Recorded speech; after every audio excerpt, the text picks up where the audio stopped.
My name is Maria, and I'm a 30-year-old housewife. As my husband Jack works hard, I decided to support him from home, and we have been married for 5 years now. We don't have children, but we are living happy life together. One day, while I was doing housework, I suddenly received a WhatsApp message from Jack. I wonder what he wants to say and see one short sentence. I love you so much. When we were dating or early in our marriage for about 6 months, he used to express his love for me. But after 5 years, this has disappeared. Therefore, I'm more surprised than happy to receive such a message.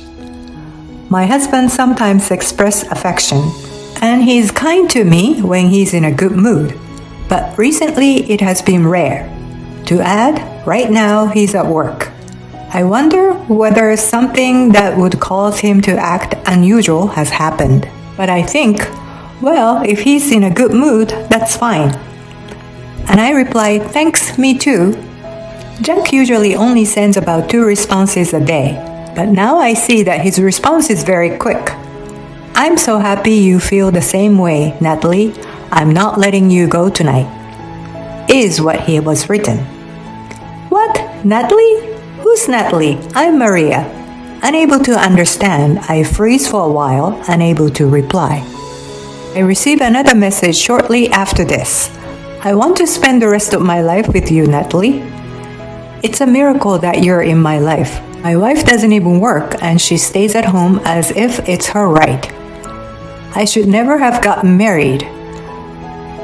You're the one who comforts me and you're such a hard worker. You're nothing like my wife. Okay, so this isn't supposed to be addressed to me. You're cheating on me, I see. For some reason, I'm much calmer than I would have expected. I think I need to start gathering evidence. While Jack still thinks he's messaging Natalie, so I decided to continue the conversation.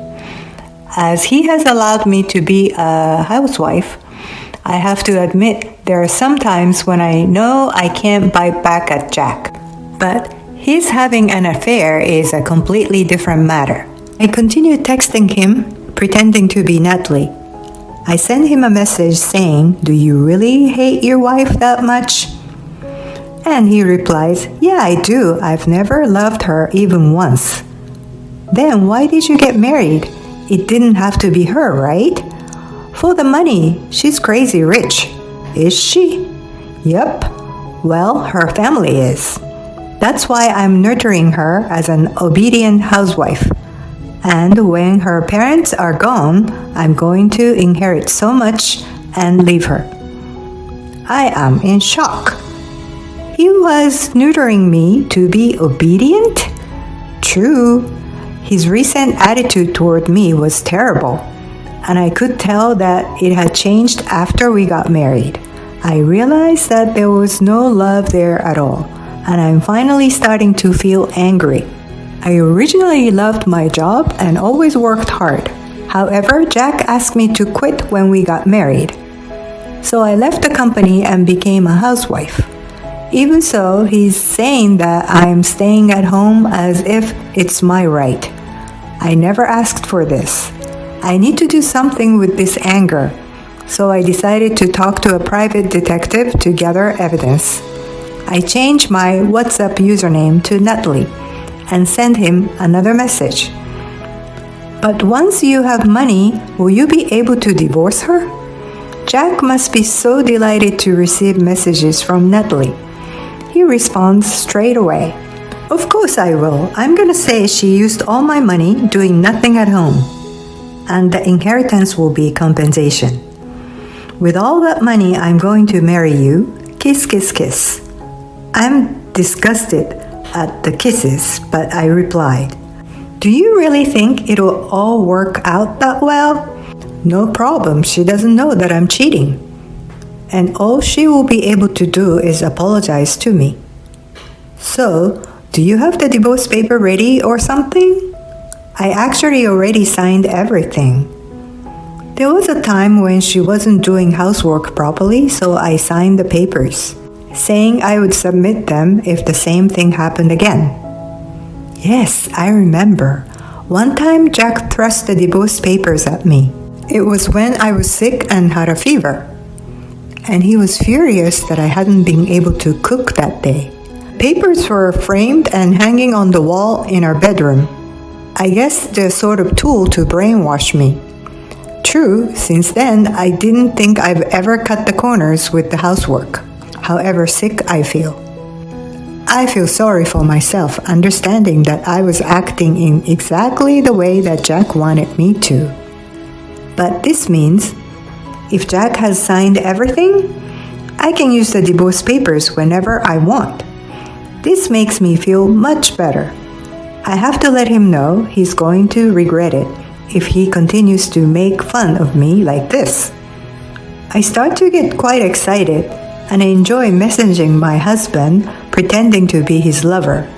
At the same time, I realize that I have lost all the love that I had left for him, and I end our WhatsApp conversation.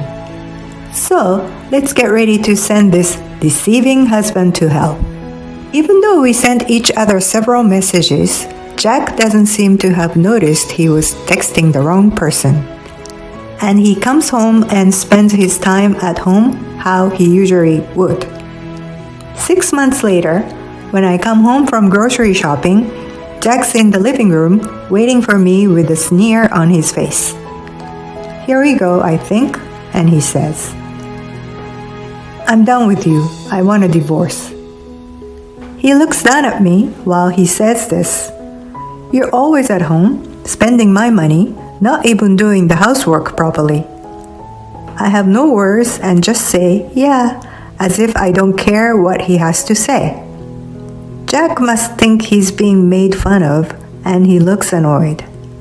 I've been patient all this time, but I wanted you to say you'd go out to work if you cannot even do the chores properly. I have no idea what this man is on about, but I'll try not to make a funny face. To be honest, I am trying my best not to laugh. Jack continues, "It's mentally tough for me to be married with you. I'm actually seeing a psychiatrist, you know?" He goes on in his incomprehensible way. "Yes, please do continue seeing a doctor and maybe you can stay in hospital. Thank you very much, I think." Wait a moment, my parents are still alive and healthy though. Does he want to get divorced more than the money?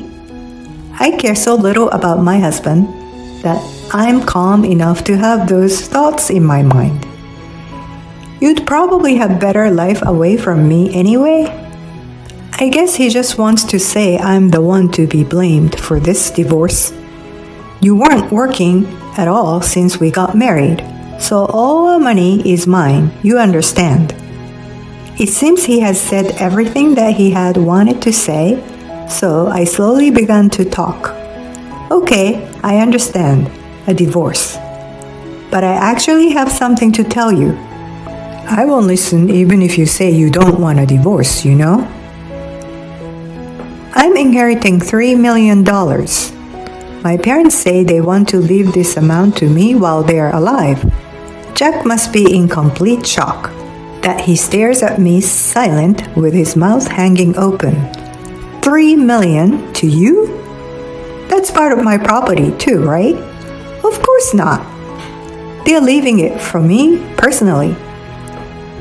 We can't, of course, use the money together if we continue our marriage, but you have nothing to do with it if you are getting a divorce. Such a shame, isn't it?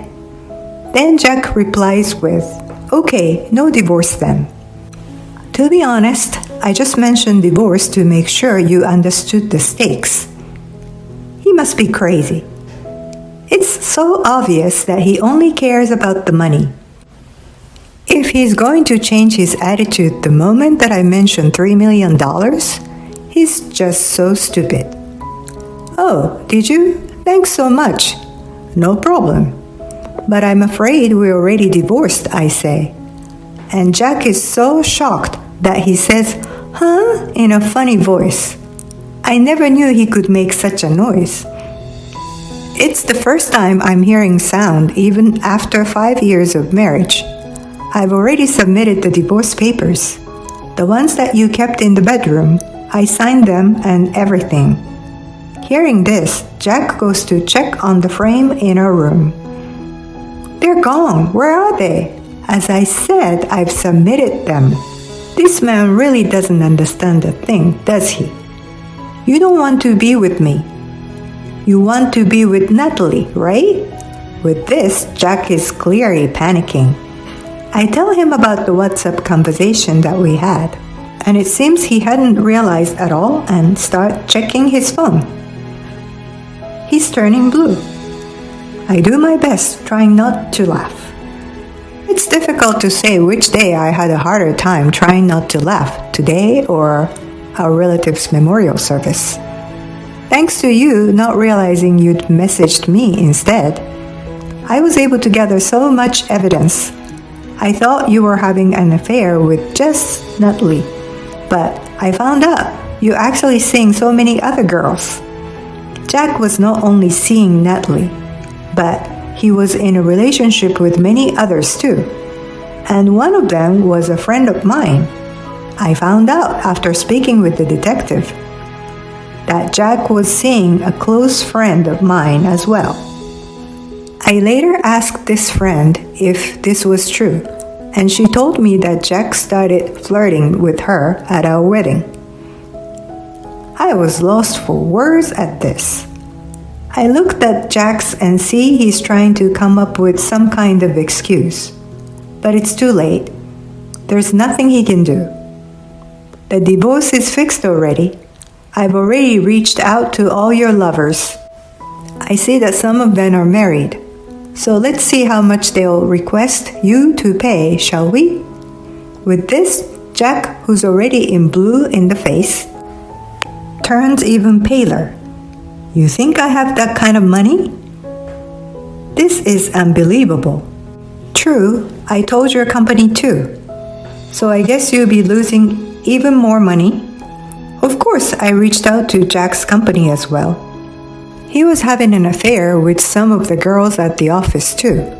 So they have a right to know. Well, even if you lose all your money, I guess you get to spend the rest of your life with at least one of those girls. So you'll be happy, won't you? With this, I left the house. I can confidently say that I have no regrets and no feeling toward Jack anymore. Later, I found out that Jack is fired. Some of his lovers were married, as I said, and he is having to pay their husbands a compensation too. He cannot make all the payments with just one job. So in addition to find a new workplace, he's working part-time late at night.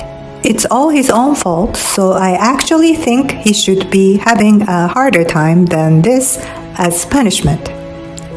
After the divorce, I returned to the company that I previously worked in. I am loving my job and working as hard as ever.